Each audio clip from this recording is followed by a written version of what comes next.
There. Welcome to That Matters Live, coming to you in real time from Center for Social Innovation in New York. We are the #1 show on the web. Wait. But we're number 2. we're number 2. Are you sure? Number 2 on the whole wide web? The whole thing. The whole thing. Wow. Okay, so we're almost #1 on the whole wide web. And we're streaming from Center for Social Innovation, which is the coolest place in the entire world. You know what I mean? Like at the Sarah Lehigh building. We're here with Martha Stewart, we're here with Tommy Hilfiger, and we're here with Ralph Friend. They're our buddies. They have lunch with us every day. So what's up there? What's up there, Shaney? What are we going to do today? You know This what? is Shane Snipes, my best buddy. I'm marrying him, but he doesn't know that yet. So he hasn't proposed yet. So I'm waiting. It could be like 5 years. It could be 10 minutes. Could be 50 years. Oh, no, more like 500 years. Maybe the second lifetime. Definitely the second lifetime. We've been together for many lifetimes. And Shane is the coolest. The coolest. He's the creator of Eco Road Trip, 1,000 interviews across 48 states on sustainability. I can't even believe he did that. I can't either. Yeah, but how long did that take you? 8 months. Yeah. 8 months? So were you pregnant when you started? I delivered early. And this is Monica Mitchell. She runs Good Bee, as it's called online, or Good Business New York, and it's a digital news service. One of the coolest services, actually, for social enterprise and social innovation. And they've actually been recognized by the Washington Post as a standout company. Yeah, we're like the #1 entrepreneur news digital media platform in the entire universe. Like, not just the web, like the universe. Today's show is going to be on really cool stuff, saving money and saving the world. The fact that you can actually do both of them at the same time. Can you save money and save the world? Like, you're talking save the planet, right? We're talking clean energy, climate energy. Wow. So here we are in New York. You know, we inhale smog on a daily basis. We see the streets, so they call them clean, but like, sort of. But it's the most awesome city, and we're trying to become sustainable. I remember hearing Mayor Bloomberg say at a UN thing, he announced like this whole big UN Global Leaders thing, welcome to the greenest city in the world, and the entire place was 1,000 leaders from Europe and all around the world, and the whole place went silent because they're like, what? But tell us what you did. This is the New York Minute, and what did you do this weekend? The New York Minute. I love the New York Minute. So this weekend I actually went to a cool conference called Learn, Do, Share. Wow. So you learn something and then you do it, so you take practical activities and practical action with the folks who are in the conference with you, and then you share it and share it around.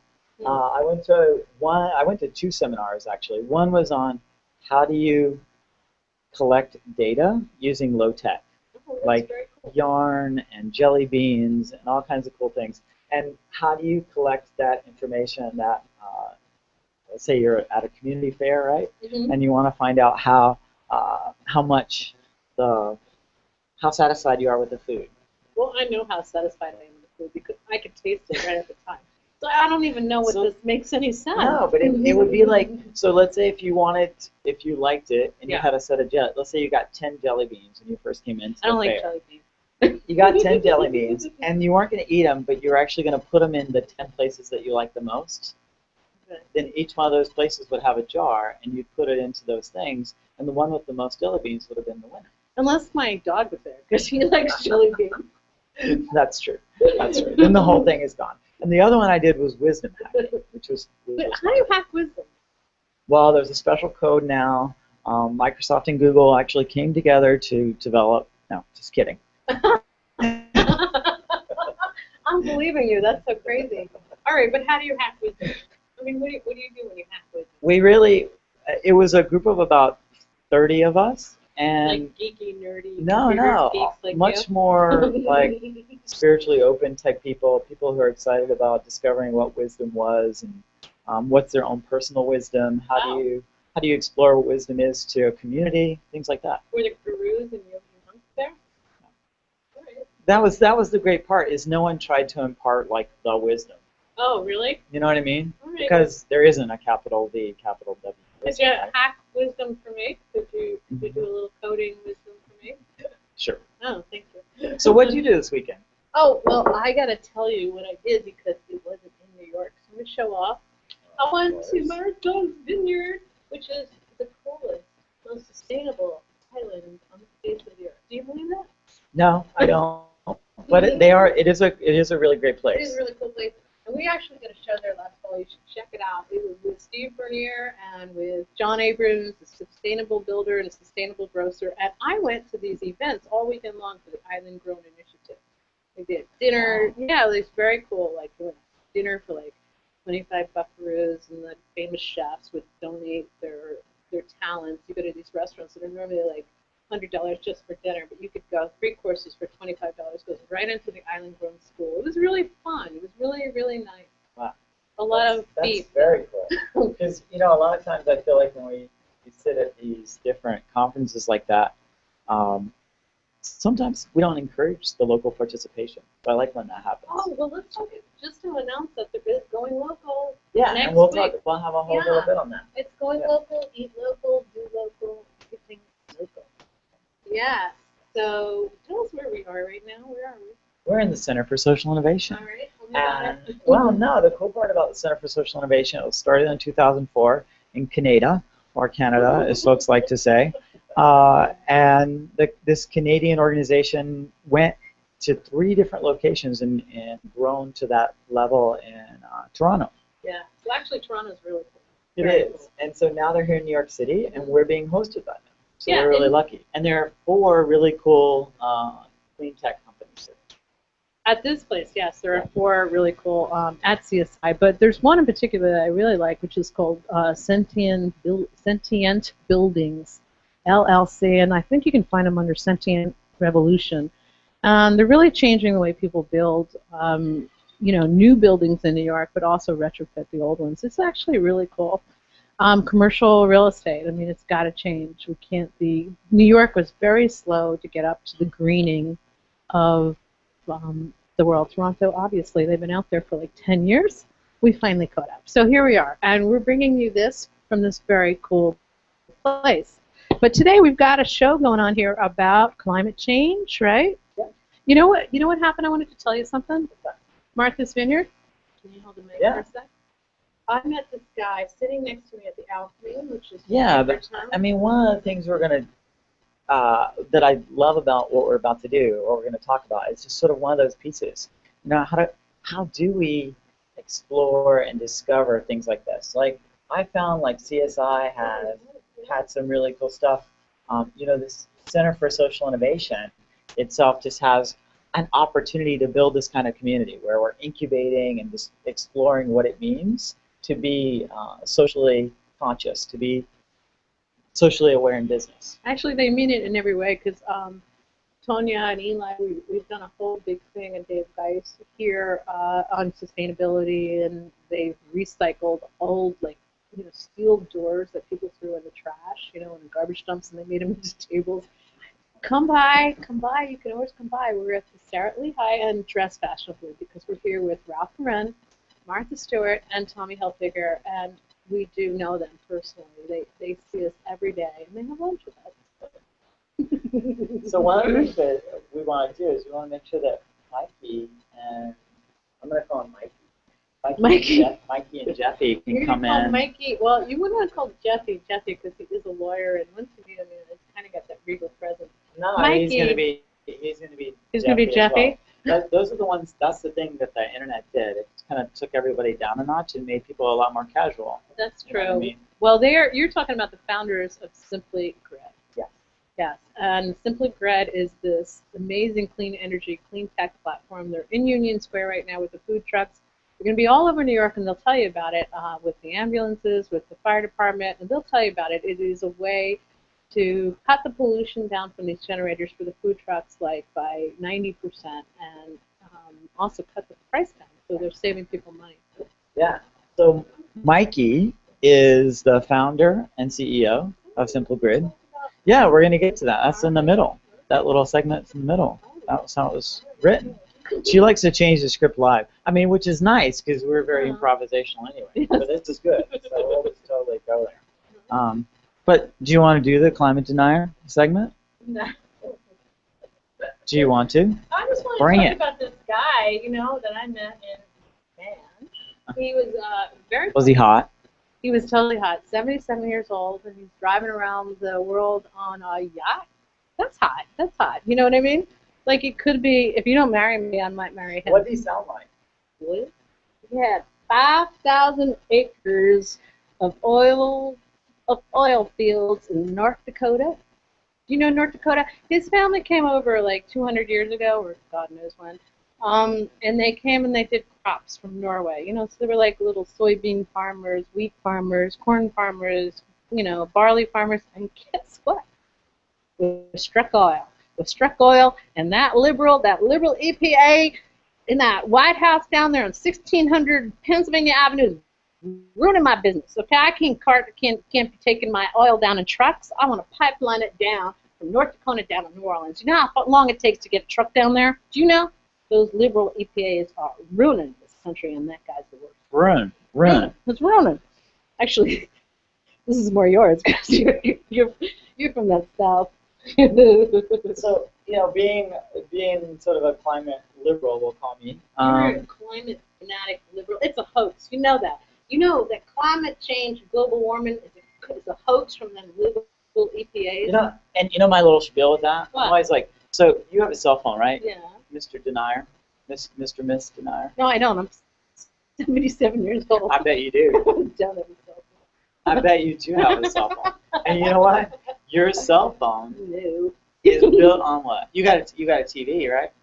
Yeah, I have All right. So your TV it's is an analog TV. built absolutely, and it's built got on the tubes. same exact technology as we're using to explore. The same science that we use to make that TV is the same science that we're using at the foundation to study climate. Don't try to confuse me, young man. Don't try to confuse me, because I know I'm it's not a gonna hoax. confuse you. I'll tell you it's a hoax because Fox News. Well, yeah. Whenever you're talking to people like this, the key is to say one thing. Your technology, your cell phone that you're holding, the same science that made that is the science they're using to study the Earth. And if you use that science, now if you don't believe in the science, then stop using your cell phone. Stop using your TV. Stop using your light bulbs. Absolutely. Yeah, I think if you're gonna deny science, I think you should deny it all. Just. I'm sorry to God. He didn't say Obama's name once. He just kept calling that liberal EPA the White House ruining our country. It was so funny. It was actually quite great. And I made him smile a couple times. I told him I was one of the liberal EPA activists, but that he was actually going to like me. And he did. By the time he left, but he'd had about 5 or 6 glasses of wine during the conversation. He got more and more liberal as we talked. He finally did warm up. He warmed up to me. Yes, he did. Yes, he did. And then I left. Okay, so are we going to get this show on the road? Yeah. I want to talk to Jeff and Mike because I think Jeffrey has some interesting perspectives from the legal side, and then sort of what it was to work for some other big corporations and some other startups, and now to be in this one, and then of course Mike, who is the founder and CEO of the whole thing. He's just going to be really interesting. Yeah, well, actually, Mike, as I said, developed this product in his dorm room, and so I really want to hear about that. I really want to know what made him think of it and why. He was going to engineering school at Syracuse University, and he just innovated this product. I think he started out with the usual, like something else, and then made a couple mistakes, and it came up with this product. But let's talk about like this new report with Obama too. That's one of the reasons we want to talk about this is that, that came out with the Climate Change is Real report, which has put the liberal EPA, the EPA liberals like us in a really like gun-ho focus of we're going to change the world, and it's gotten all those other folks into tizzy. Hey guys. What they've really done, in my opinion. Hey guys, welcome. Glad you're here. Thank you. Hey. So the guys from Simply Grid just came in, and we're going to introduce them. We were just talking about Obama, just to get you guys up to speed. We were just talking about Obama's new report that came out, but he gave this talk at University of California, Irvine, and he slammed. I don't know if you heard about it, but he went crazy slamming on the climate deniers. seriously. So do me a favor. You grab the microphone there for us, and you guys can pass that. But we're passing it, and you guys can pass the mic back and forth too. Is that cool? That works for us. Did you hear about? First of all, I want to introduce you because we already did before you walked in. But I want to, I introduced you as Mike Dubrovsky, who is the creator of this product, Simply Grid, this generator, and that you innovated this in your dorm room, right, up in Syracuse University. Do I have that right? Well, I mean, when I was still there, I was still trying to buy it, so I wasn't building it. I was just kind of putting the business model together, trying to source the product. Okay. We really, built this. What we really put out that's unique to us was really built over the past 2 years. So okay. When you met Jeff. Yeah. After I got out of it.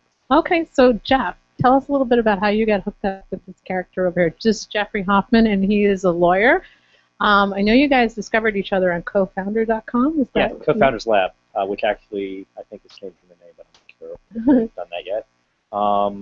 So it's a great website for folks that are looking for other like-minded individuals who might have different skill sets than they do. And I had just gotten out of the startup that I was in previously, which got acquired, and Mike was doing his thing, and we found each other and found that we had a very interesting Venn diagram, and then it made What sense. was your startup before this? It was a company called Efficiency 2.0. It was the first company that did rewards programs in the utility space. Basically, if you saved kilowatt hours year over year from on your utility bill, we gave you rewards points, and you could get a Amazon gift card. Or who acquired you? Amazon? No, it's a company called C3 out of California. Okay, that's very cool. So, did you see this thing that Obama talked about? Yeah.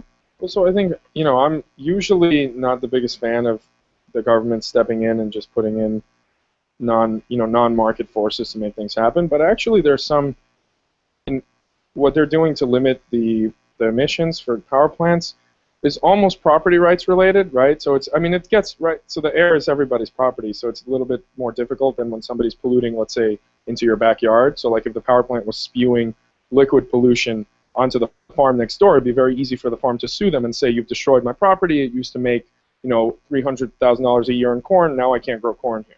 Well, it's harder with the emissions, but it still makes a sense to me as something that the government should be doing. I want to cut in there just for a second because something you said really picked up my ears. You said you're not a big proponent of the government entering in non-market forces, right? Like putting in non-market kind of I've just seen so many fiascos with it, like corn ethanol and everything. It's just hard to. It's hard for me to buy into the government making too many decisions. Too many, but when do you stop? So let me just. Did you study business? Because I happen to be a financial historian. That's like my hobby. So you're kind of getting in my territory here, and maybe Jeff can horn in on this one. I mean, you go all the way back to the 1800s and 19th century, and you have government in on railroads. Okay, the government was actually part of creating railroads. And those guys were making money hand over fist. But the reason that they actually were able to do that is because the government set it up, gave them, underwrote a lot of their projects. The same thing with the banking system. Now, I mean, if the banking system wasn't underwritten by the American government, there would be no market. It's true for everything, right? It's true for everything that we now rely on as part of our business, infrastructure-wise, freeways. It was all initiatives designed by government. I mean, we ask that government step out of it, but we don't realize that the infrastructure that we actually have in our country was developed to a large degree by that. Yeah. So okay, and my uncle, by the way, uncle he's still alive, but I mean, he quit. He worked for 5 presidents. He was a satellite engineer, and he was one of the people for the American government that represented us in Geneva and divvied up the satellite, engineering and technology. So my point is to just sort of, and I don't want to pick on you because I love what you do, and I am there with you because I'm an entrepreneur and I don't like too much in my space. But I think there's a point when we have to understand that there's a partnership here, public-private partnership that has to be struck. So I guess we definitely don't have enough time to discuss this in the length that this is like. But keep going. We got time right now. Very serious. No, and I'm not waffling. I'm going to answer. I am waffling a little, but I just want to make the point that it would require a long conversation. So no, I'm not. I didn't study business. I'm a chemical engineer, but I do think about this stuff a lot, and I'd say, so yes, the world isn't perfect. Like in a perfect world, you'd want businessmen, making maximum decisions because their interests are like aligned directly where you want them, right? Like it's not you can't really lobby a businessman, right? It's just a simple, for them, they're just trying to create value. But so the government does have to, they have a place in a lot of things because that's just how the world is. It's not perfect, but if you look at again, we don't have time to look at too many specifics, but look at where all the innovation is happening, right? Most of the innovation, unfortunately, for a lot of things like the air, is happening in the internet, right? It's happening on the internet exactly because there's no government there. And that's why we love people, that part. right? That's Totally why it's that cheap. part. That's why it's cheap to operate on the Right. internet. Mhm. That's why anything goes, Mhm. right? I mean, besides child porn, right? So it's We have to take another step back there because you're right and you're wrong. The internet wouldn't have happened without the no, the internet wouldn't have yes, the happened government without actually the government funded the building internet. I agree. infrastructure I to make agree. it happen. I mean, we're back Yeah. again to the same thing. We're asking it to become a Well, free we're not market exact- situation, I'm not exactly- but only after regulations have established a tier where we don't fall below that. Because in situations where that doesn't happen, pollution is way out of control. Well, so Like, the government pollution funded the goes research. insane. So the government funded the research that created the internet. But what's nice about it is that it is actually super unregulated, right? So it's not to say. I mean, it's a different case, right? Because again, you're Totally not. It is different, right? Totally But the point is, like, different. I agree with defending property rights, which is pollution, right? It's completely. I mean, it makes sense for the government to be policing that. But Actually, I think it's health. sure, health. I mean, let's right, not make it about there's a couple- property at all. Let's just call it health. Sure. Yes. And I So love you that can Jeff make- is a lawyer and he won't comment. I know, he's staying out of it. But Jeff, you have to speak up. Jump in.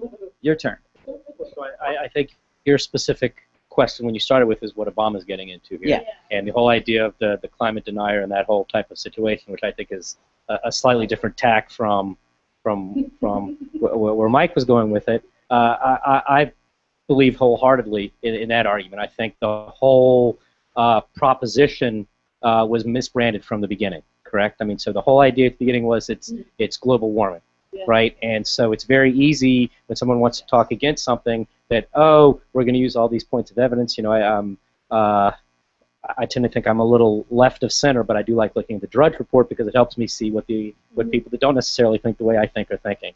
And if you look on there, a lot of the examples against this are, oh, well, the ice coverage of Lake Superior, or oh, how far south icebergs are coming now. So it's very easy to take something that has been poorly branded, that is global warming, and turn on that and have all these points to refute that, when that's not really the case of what it is. Yeah.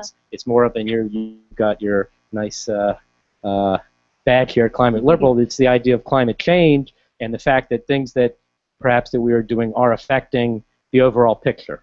Yeah, Right? Jeff, I want to say something, and I appreciate what you're saying. I appreciate what both you're saying. You just have to. I apologize in advance. We're gonna really challenge you on every level here. Okay, you're a smart guy. You're a very smart guy, both of you. So you can handle it. But I'll tell you something. I was talking to this man. He was 77 years old, and this is with all seriousness, on Martha's Vineyard in Edgartown, Massachusetts. You ever been there? Have you been there? Amazing place. Anyway, he was just like, this lovely man sitting next to me at this bar and just started striking up this conversation. He travels the world on a yacht 6 months a year. And Did you say you were picking someone up at the bar? Is that what you said? yes, oh, he was so attractive. 77. That's a little too young for me, but He was, yeah. Actually, I thought about that too. I'm like, you're still sailing? Yes. Okay. He said, well, the party's almost over. But what he was really talking about was the party was over for him. He has 5,000 acres in North Dakota of oil fields. Seriously. His family came from Norway back in the mid-1800s and kind of settled there as farmers and struck oil. So this guy, he said he grew, he was born with a bank account, and then he went to, Phillips Exeter, or what, Phillips Academy, or whatever they are. And actually, I heard what he had to say. I'm going to just listen, because he kept talking about liberal EPA liberals, and he didn't realize he was talking to one. But I wanted to listen, because it's important to hear what people have to say. And in his age group, in 77 years old, it's hard for him to, I guess, to really readjust to what the world is. He's talking to me about, in Washington, this whole EPA thing and President Obama are interfering with this business. So it's all about the free market. And then, what he didn't understand, which we sort of got into on his third glass of wine, was how building a pipeline is going to interfere with everybody's lives and everybody's business all the way down. positive and negative.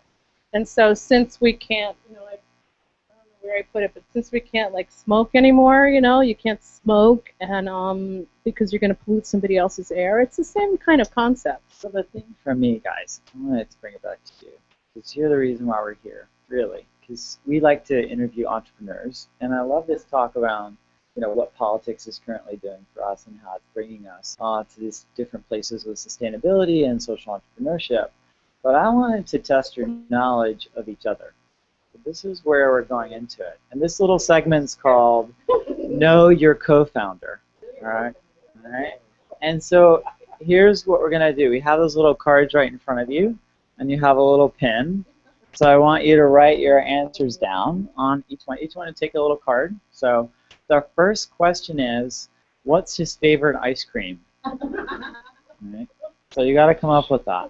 All right? So get your favorite ice cream.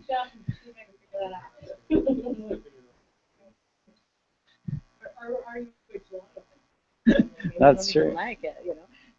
What if you're all right. The next one. What's his grandma's first name? Okay, Dubrovsky. Well, you got to guess on that one. Hilda? All right. One more. Oh, well, how many hours of sleep does he get a night? Well, we can answer that right now by looking at it, okay?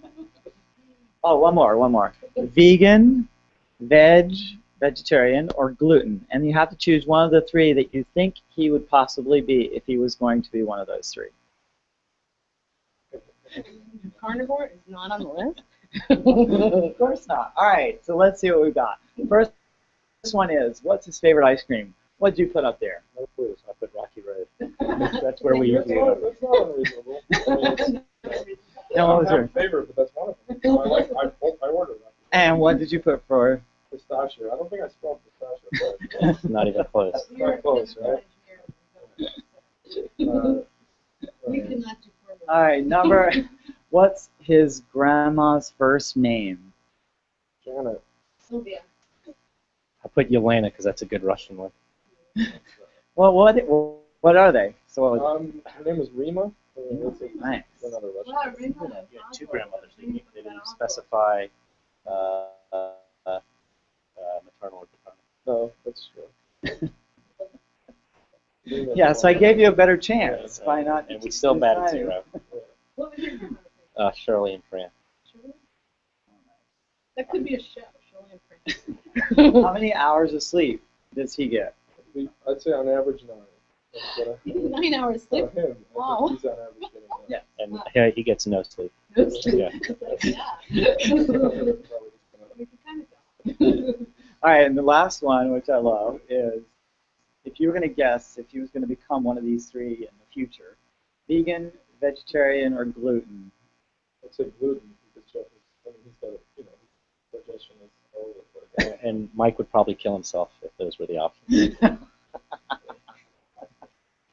What did you put, though? You would kill your. I wrote gluten for him. Okay, Yeah. and what did you I wrote none because, like I said, Mike would probably You would kill jump off a yourself. cliff before having to pick one of those three. Yeah. Well, Awesome. awesome. Cool. It's good to know you guys. Well, you know what? Before we do this, before we talk about that horrible thing, I want to ask you guys about what you're doing in Union Square and what you're going to do with the fire department. Because speaking about politics, isn't the city government of New York supporting your project? Tell us what the project is and how it looks and what we use it for.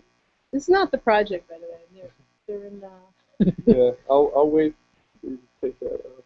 That's better. So, I mean, it's been a long slog, but it seems like things are coming along. So basically, just to step back, if somebody's listening that has no idea what we do, there are something like 5,000 or 6,000 mobile food vendors in the city that are running generators. So they all run small gas or diesel engines to power their lighting, refrigeration, and other electrical equipment. So their real electrical load is very low. So if they were running inside a building, they wouldn't be paying much of anything for electricity. They pay maybe 10 times more to run their generator, and they're also locally producing 2-cycle or diesel fumes, which is like it's the worst, right? So it's a dirt bike engine or a diesel engine, depending on what kind of generator they have, and both are you get a lot of with a 2-cycle engine you get a lot of power in a small space, which is why they buy them. But it's the dirtiest, like it's the dirtiest engine you can buy. It doesn't completely combust the fuel. So you're getting a ton of cancer-causing particulate in the air. All the carbon chain rings that are fit right into your DNA nicely and give you cancer are coming out of there.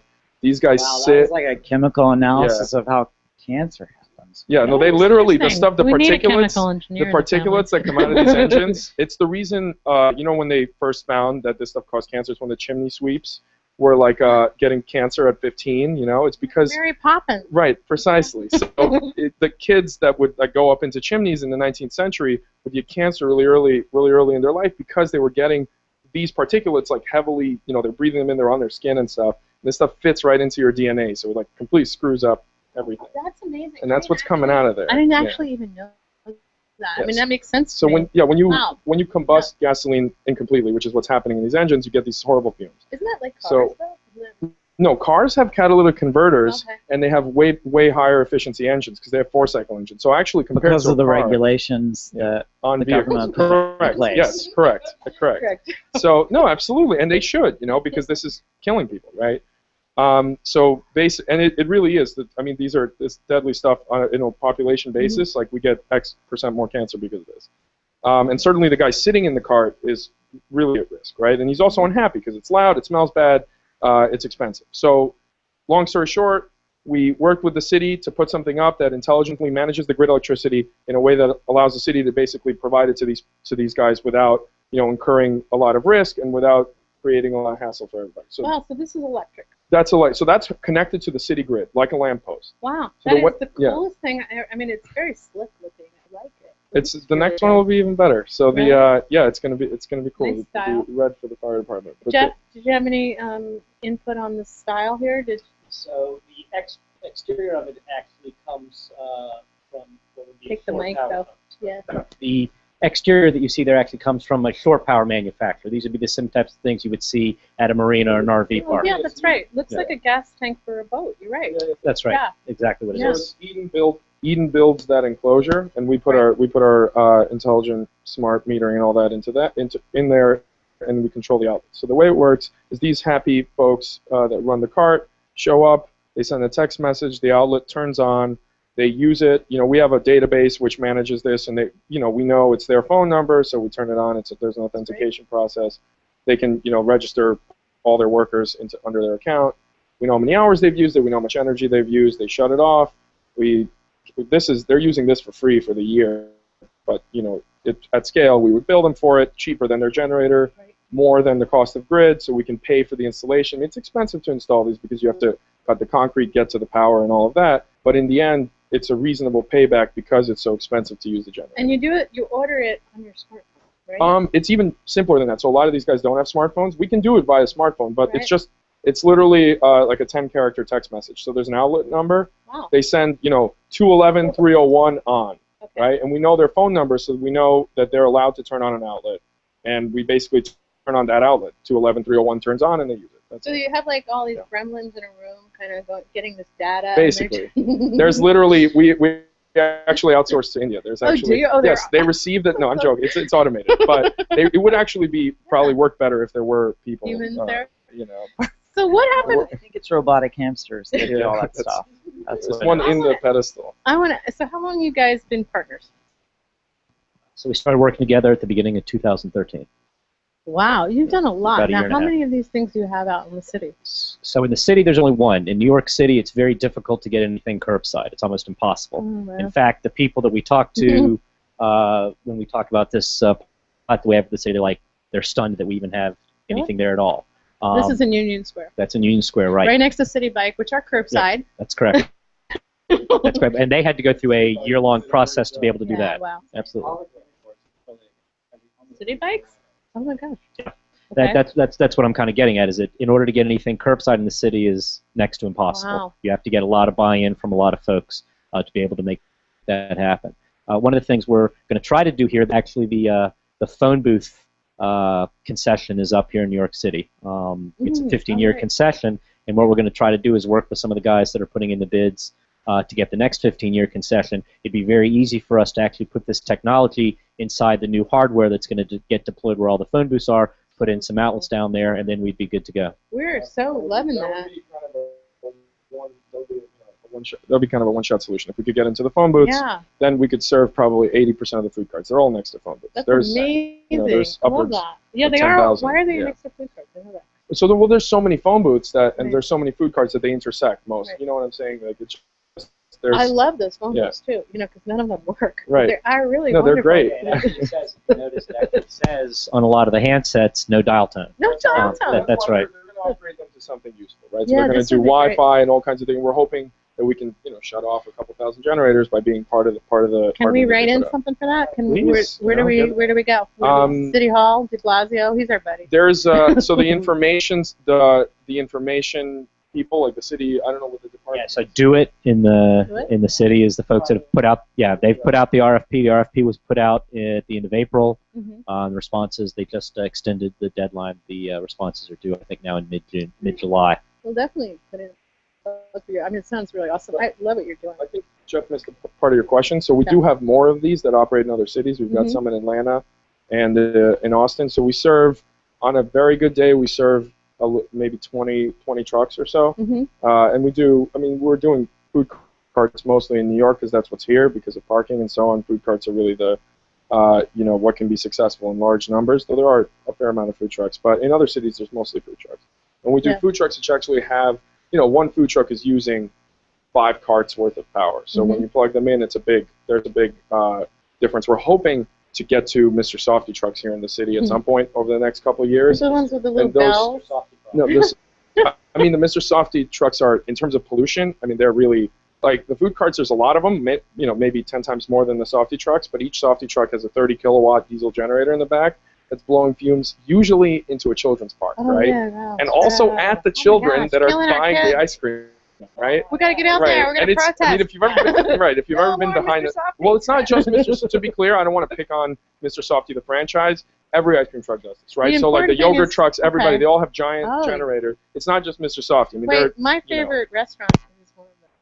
That's Yoga. Yes, Yoga. I love Yoga. So when you walk by a Yoga and you're eating Yoga, you got to realize that they're sending, $40 worth of diesel money to Saudi Arabia or Canada or wherever every day, right? And they're blowing the fumes, right? We're gonna have to go cold turkey. Well, you're going to have to go to a brick and go to 16 Handles or something, right? Yeah. Because they're not running a diesel generator, right? Well, So let's take a quick break, and we're gonna do our what the f bomb. Stick with us for a second.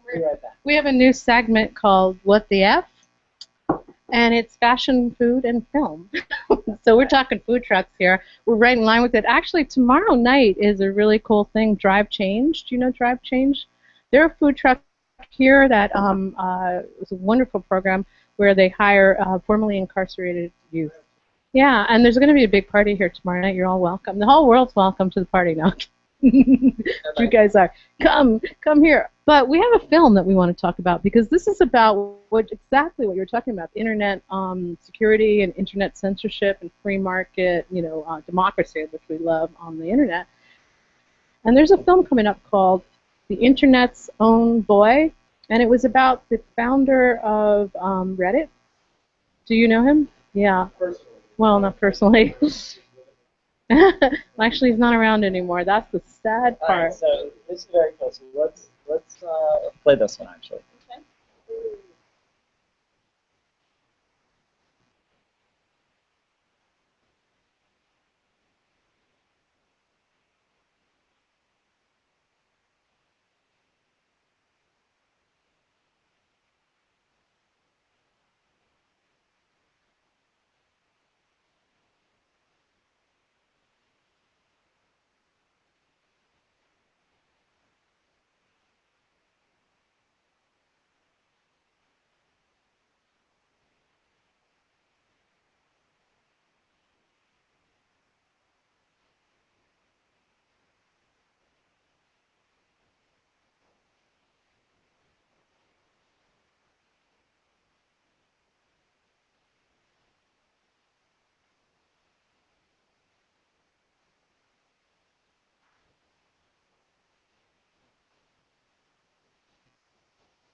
So the thing you guys couldn't necessarily hear too well with that, but it's a very important message.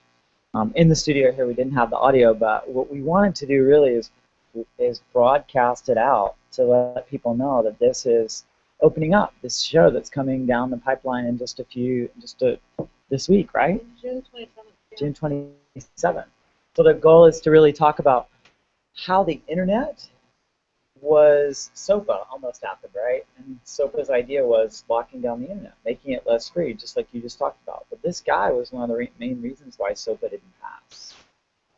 But he was arrested and persecuted and put in jail and put in solitary confinement and all these other things. And basically, he killed himself because of it. Yeah. So. Yeah. He was born in '86. I mean, he wasn't even like he wasn't even 30. And he killed himself last after. Do you know anything about it, Jeff? I know. Yeah. I know the details that you've given out, and clearly the whole anti-SOPA movement was huge. I mean, it was a tremendous protest here in New York City. We were part of it. Related to that, sure. But what the sad part was that the government went after him full guns. He was very inspirational. He really understood the web.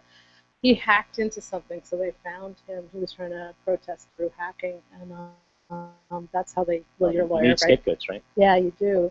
And it was terrible because they really wore him down for like a year, and they were going to put him away for a long time, and he just hung himself, which is the saddest thing. But his girlfriend is now carrying on. She's got a program, which I don't remember the name of, but it's, you see the movie, she's in it. She was actually in that little clip.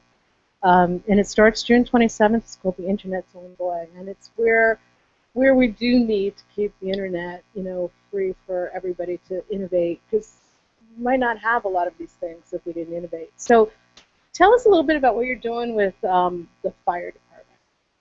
So, you want to field this? So right now, as we're having this conversation here in New York City, there's 625 Fire Department of New York ambulances that are sitting and idling, just sitting there waiting for calls. The ambulances have to idle because they have to keep their batteries charged. They have to, that's the battery in the engine. They have to keep their refrigeration going for the medicine they have on board. They have to keep their onboard electronics going. In the winter, they like heat, and in the summer, they like air conditioning. So these guys are sitting there, on average, idling 10 to 14 hours a day. They figure they burn a gallon of diesel fuel an hour as they idle. Just since you liked my previous detour into the chemistry of engines, We did. diesel engines don't like to He run. likes it. So diesel engines are built for, okay, so just a disclosure, I don't know the exact specs of the engine in the ambulances, but typically they run diesel. And a diesel engine, like on a long-haul truck, and in most cases, they're meant to run, you're driving down the road, you're at a certain RPM, and you're actually moving, and that's where they get really high efficiency, right? They're very inefficient at idle, right? So this is the worst. They're running the engine at its worst part of its cycle, right? So they're running the diesel engine at the worst part of the cycle, Okay. where when you see a 18-wheeler take off and you see that black plume come out right at first, Great. they're running at that black plume the whole time, right? Oh my gosh, and you just So can't see it. It's like You can't know. It's because they're running. When you accelerate, Yeah. it really gets bad. But they're running. It's just they're slowly putting out that black plume. Like you don't see it because they're not just hitting the accelerator. So let me get this straight. But it's the worst part of the cycle. Okay, who knew that they even idled? But I mean, so the ambulances, the vehicles in New York that are here to save lives when people are sick are making us sick. Sicker. Well, I mean, in defense of the fire department, No, we love I the think fire it's department. right. No, well, I think it's very difficult to operationally set it up to Yeah. not idle, and the issue is that there's just a lot of stakeholders. They have to park all over the city, right? Yeah. Like if they were parked, I think they're very efficiently set up now in terms of driving. Like they do minimal driving because they're already where they need to be, Mhm. so they're not speeding, 20 miles to get to somebody's house. They're already spread out, but that's what creates the idling. The fact that they Right. spread them out all over the place and they don't have a base station, right? So They have to sit in Okay. the. So they're in general, I think they're doing a very good job operation, but this last mile piece just hasn't been done Well, because it's so. it wasn't invented right, yet. it wasn't. You guys yeah. invented it. So what are they Yeah. saying? What's the fire department of New York, who we love? They're our heroes. I mean, anybody here in 9/11? You were born Right. here, No, right? my father watched he was working a few my buildings gosh. away. He You watched were at it happen. Stuyvesant High School Yeah. then. You were Yeah. right there. And you, Jeff, were you here in New York? Oh, Yeah, Jeff missed the party. Yes.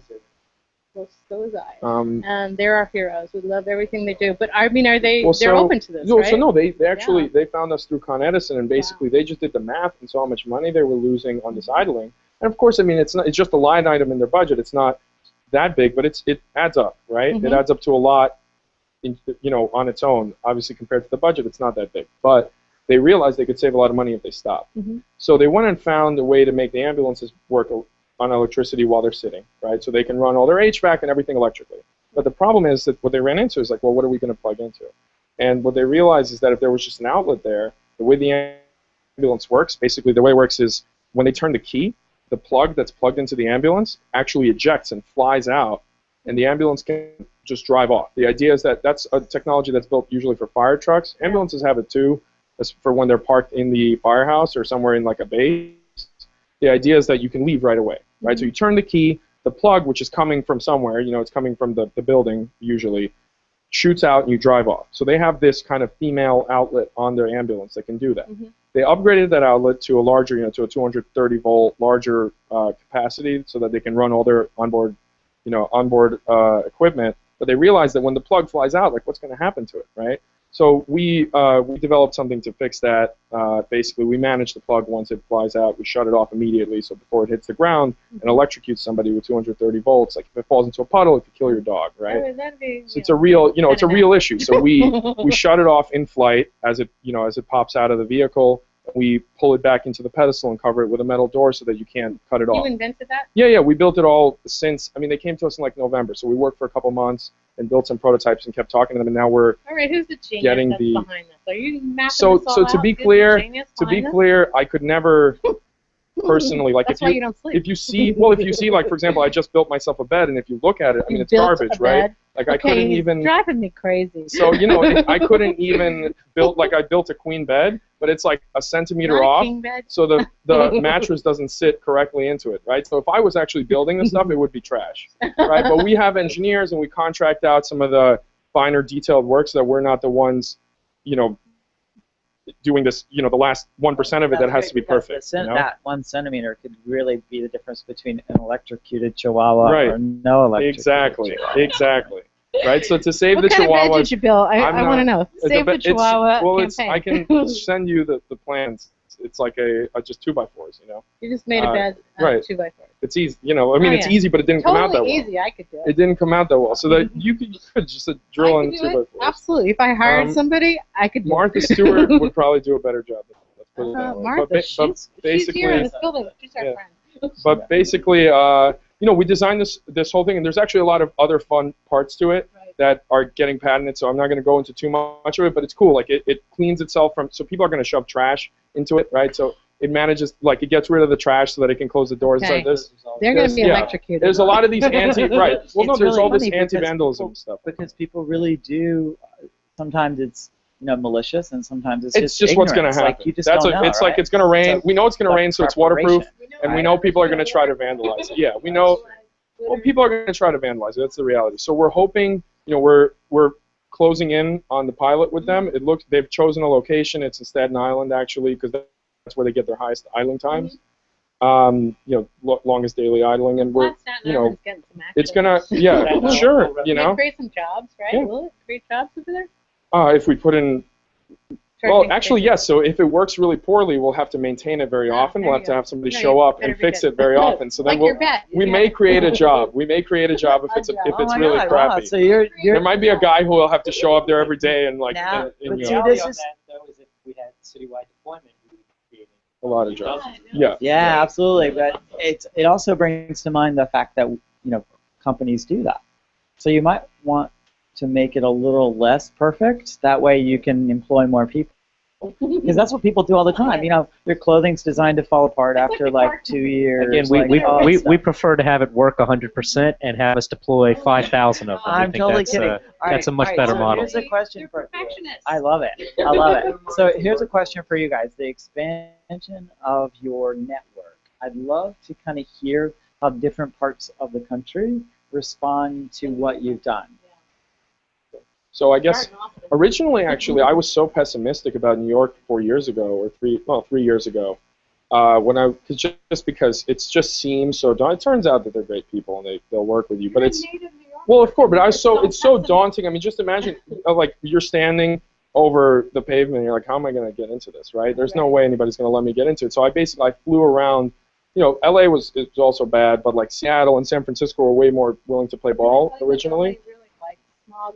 Yeah, no, they love smog. They love it. Smog. They're They really, love their you know, smog. don't let the But trust me. All right, so but- let me just tell you one thing. Having lived in LA, none of you guys have lived in LA, right? No, I haven't. None of you guys have lived in LA. So hush it. Hush it. All right, so 3 months. since you don't know, I think it's actually a really cool thing. I just wish that it was somehow could address the smog issue. Right? Well, so it partially would, right? There's 10,000 mobile food vendors in the LA County area, and they're all running 6,000 watt generators. So it's a real, I mean, it's actually a bigger pollution issue there than it is in New York. Just so, I mean, maybe if I lived in LA, we'd be more likely to have started there, but actually New York came through over the years that I was, flying to Seattle and San Francisco and other cities. But actually, we're getting places in various cities in America, and we're kind of, now that we have New York, we have something to show, and it's a lot more. When you have private lots, it's not the same as saying, I got a municipality in, the center of the world to do this, right? I bet So Bloomberg Columbus, was into this Ohio, too, right? yeah, absolutely. Yeah. So Columbus, Ohio is interested in doing. Houston maybe. Yeah. Houston's pretty awesome. I mean, I Yeah. heard they're really innovative. What did Austin say? I mean, they're like really cool. Oh, I didn't even realize So a lot of the locations in Texas are actually private. Yeah. So it's a very different. You have to go convince the property owner that they're going to do this, and a lot of them do. So we're So it's still we're the Wild expanding West. operations. Well, no, it's just people park food trucks. Yeah, sort of. So people Wild park West. food trucks on private land because there's so much more space. Right. In places where it's public, it's a total process, obviously. You But say we're- you've been we're- to Portland or not? We haven't talked to Portland because I'd say they probably have the best management of their food vendors. A lot of them are plugged in. So Mhm. Portland's better. Yeah. But the culture's changing more because it used to be a lot more stationary. Like people would set up their stand and be there for a long time. And actually, I'm not super savvy on the Portland market again because we stayed out of it. I think now it might be changing to more trucks and mobile. So we might have business there going forward. And how was Atlanta? I mean, what was that like? So Atlanta just, a lot of places are going from 0 food trucks to 500 food Mhm. trucks from 2 years Mhm. ago to 3 years from now. Yeah. And Atlanta is one of those places. So they had almost no food trucks 2 years ago. It all kind of changed over the past 3 years ago. They had almost nothing. We were in the first food truck lot that opened up. We launched close to when they launched. We put in all our pedestals, and they went from running generators, 12 or 13 generators, being plugged in. I got a That's where we question. are. I got a question for Jeff. Jeff, are you a native New Yorker? No, I was actually born in San Oh Francisco. my God. It's an ex-tie. Yes. My father's born in the Northern Bronx, though, so I So, like, I you got some family. cred that goes along those Yeah, lines. San That's right. Francisco. SF's a good market. We love it. Yeah, we love it. They're probably like very cool too. But Kenny, what do you think about this? You're a native New Yorker. Kenny is one of our production assistants, a sound engineer, and like it's so cool. Kenny, tell us, like, you're from Canarsie. What would you think about a clean air in Brooklyn? In Brooklyn? Yeah, in Does Canarsie. it even exist? What would you think about the Belt Parkway with like Oh, charging man. stations? That would be very innovative and interesting, actually. It's nice to see wildlife around that area, honestly. No, but like you've been here. What? You're 27. 27. 27 years old. Okay, so you've seen New York go through a lot of things. Don't you Yes. find New York very innovative on a lot of levels? I do. Yeah. I do. I find it very innovative. Yeah. It's funny you're mentioning the Belt Parkway because down there it's drying up due to the environment. It's a lot of horrible things are going on in the water, All right. quite honestly. Yeah. We gotta get Paul Polizito down there. Gotta get it down there. Yeah. So listen, you guys are awesome. I want to. Speaking of Belt Park, so I was driving. My family you, lives not Kenny. that far from that area. My family's from Brighton Beach. I was driving How do we know that? somebody It's through. like classic. I was driving. Yeah, it's classic. So I was driving through. And actually, my mechanic is in Canarsie. It's this awesome Jamaican guy who does stuff in his backyard. Did he build your bed? That's what I wanna know. he just has cars piled in his backyard basically. So I show up there sometimes, and he like bangs on my car with a hammer and says, "You're good to go." Whatever. We But need his basically, address. I was driving somebody to JFK. Like me. And I passed something which I had no idea existed, which is, I mean, I didn't have time to stop, but I'm definitely going to go back there. It's the, like, Black Cowboys Association or something, and they have, like, a ranch there with and there's, like, this guy he was promoting, and he had, like, a big placard, but it's great. I can't Oh believe my I God. haven't been out to the Black Cowboys Association. I They have can't like events there and believe stuff. that you brought that up. Right. I actually Really? found that when I was doing my road trip. Oh my God. There you go. That Oh is my so God. Can't believe that weird. exists. I have Alright. not heard that since I did my road trip. How bizarre. All right, so if you guys are going to tell us sort of in the near future, what do you guys really see as the Make it next short, big 'cause we have piece time that you want to showcase that's going to happen next for Simply I mean, Good? it's really going to be the ambulances. We think that once we get that deployed on Staten Island and folks start hearing about that, as great as the response has been for the food trucks, I mean, that's something that's compelling all over the country that can really blow up. So yeah, to be clear, I mean, everybody has the ambulance problem. Not every city has the food truck problem because they just don't have food trucks.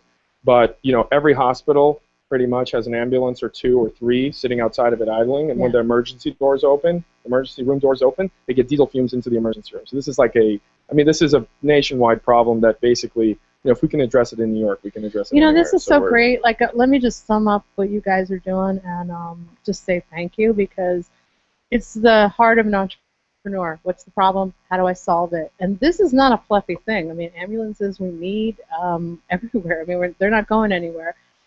And to actually save the environment plus save money for cities, this is fantastic. I love what you guys are doing. I love it. But can you stick around, because we have something really cool.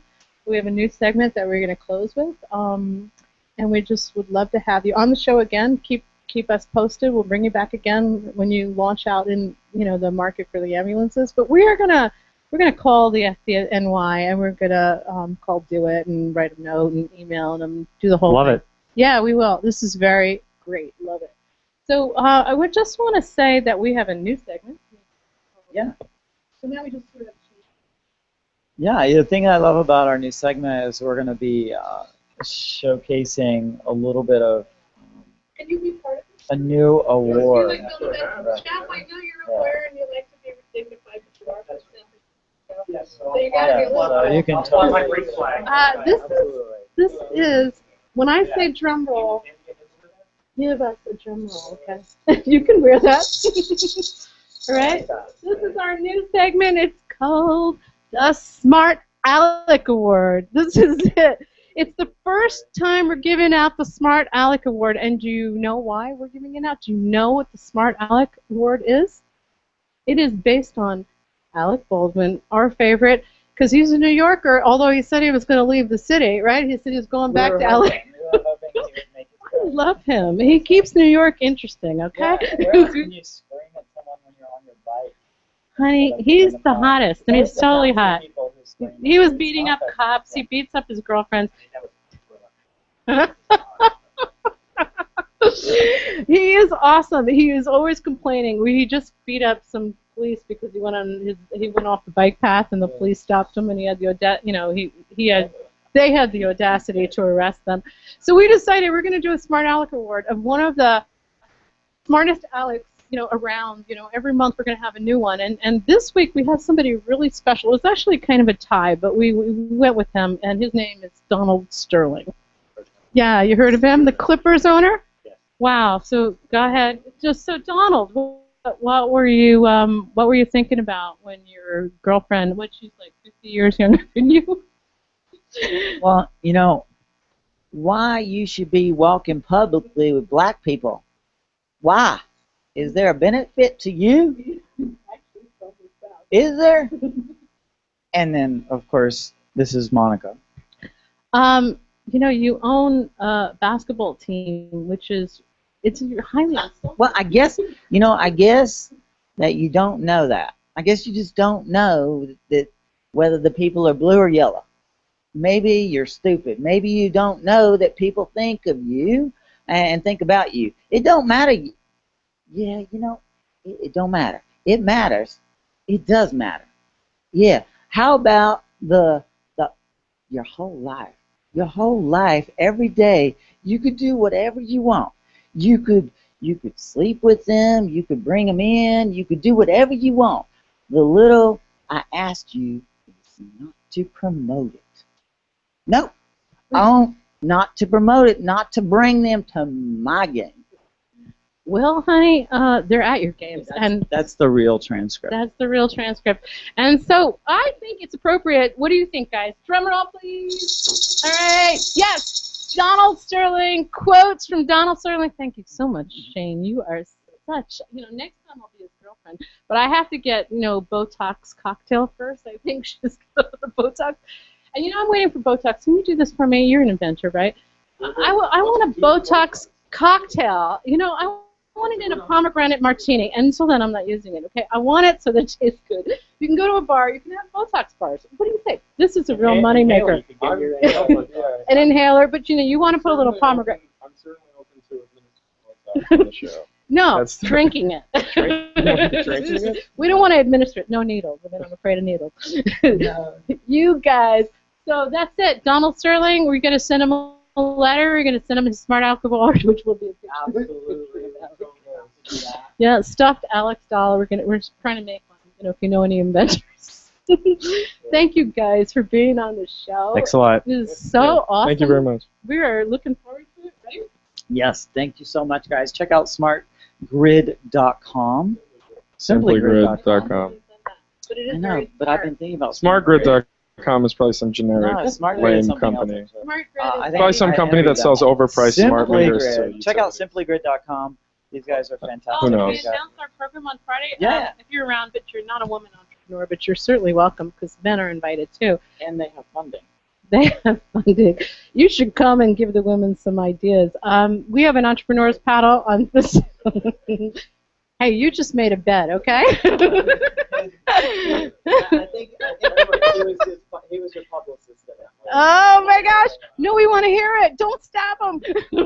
All right. Well, Friday night, June 20th. That's this week. We have a whole panel of women in funding experts, and we've got Golden Seeds, and we've got New York Times writer, Forbes writer. We've got some entrepreneurial professors, and a whole lot of really lovely women doing startups and cool stuff. So if you want to come and offer to make one of them a bed, come on over. Okay, and Jeff, we love you. You're awesome. All right, everyone. Thanks so much. Have a fantastic, fantabulous day. I'm Shane Snipes. This is Monica Mitchell, and we are That Matters Live. Ciao for now.